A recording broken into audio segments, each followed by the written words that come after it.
शादी के बाद दिल का सुकून क्यों छन जाता है। कुछ बेचैनियां खामोश होती हैं मगर चीखती रहती हैं। बाज़ दिल ऐसे होते हैं जो सबके बीच होते हुए भी तन्हा रहते हैं।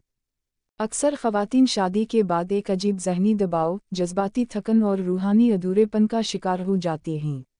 बज़ाहिर सब कुछ ठीक चल रहा होता है मगर अंदर ही अंदर जैसे कुछ टूट रहा होता है, जैसे दिल मुसलसल कोई तसल्ली ढूंढ रहा हो। ये बेचैनी तब्दीली का सदमा के नतीजे में होती है।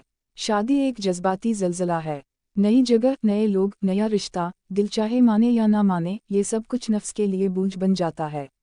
कुछ दिल बहुत हसास होते हैं और वो हर बदलाव को बहुत गहराई से महसूस करते हैं। अक्सर लड़कियां शादी के बाद अपना आप खो देती हैं। माँ बाप का घर, अपनी पहचान, अपनी आज़ादी, सब कुछ पीछे रह जाता है। और नए घर में अभी तक कबूलियत का यकीन नहीं मिला होता कि शौहर से जज्बाती फासिला आ जाता है। और ये जज्बाती फासिला उस वक्त आता है जब मियां बीवी एक दूसरे के जज्बात नहीं समझते। हमारे यहाँ सारी तवक्कात बीवी से की जाती हैं कि वो नए माहौल में एडजस्ट हो, मगर ये बात बिल्कुल फरामोश कर दी जाती कि शादी से पहले के 20-25 साल एक बिल्कुल अलग माहौल में गुजार कर आई है। एक दिन में ही नई जिम्मेदारियों के साथ नए रवैये मिलते हैं। मसला जिम्मेदारियां नहीं होती बल्कि वो रवैये होते हैं जो अंदर ही अंदर आपको तोड़ देते हैं। ऐसे में ज़रूरत होती है ऐसे गमगसार की जो न सिर्फ आपको सुन सके बल्कि अपने अल्फाज से आपको हिम्मत भी दे सके, आपको अपने होने का एहसास दिलाए।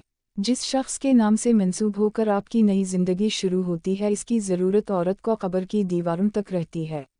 लेकिन अगर वही शख्स औरत को मैसर ना हो तो ज़िंदगी बेरंग हो जाती है। सब कुछ होते हुए भी एक खालीपन होता है और इस खला को दुनिया की कोई आसाइश नहीं भर सकती। जब बीवी शौहर के दिल तक नहीं पहुंच पाती, जब इसकी बात ना समझी जाए, जब अल्फाज का जवाब खामोशी से मिले, तो ये रिश्ता रूह पर एक बोझ बनने लगता है। शादी के बाद औरत दूसरों के लिए जीती है और खुद को भूल जाती है। वो अपने जज्बात, दुआओं, ख्वाबों और हत्ता की रूह की ज़बान भी खामोश कर देती है। शिकवे करना छोड़ देती है। या अल्लाह, जब वो खामोश होता है तो मुझे लगता है जैसे मेरी बात की अहमियत नहीं रही और ये मुझे अंदर से तोड़ देता है। या अल्लाह, मुझे वो सुकून दे जो किसी इंसान के सहारे का मोहताज ना हो।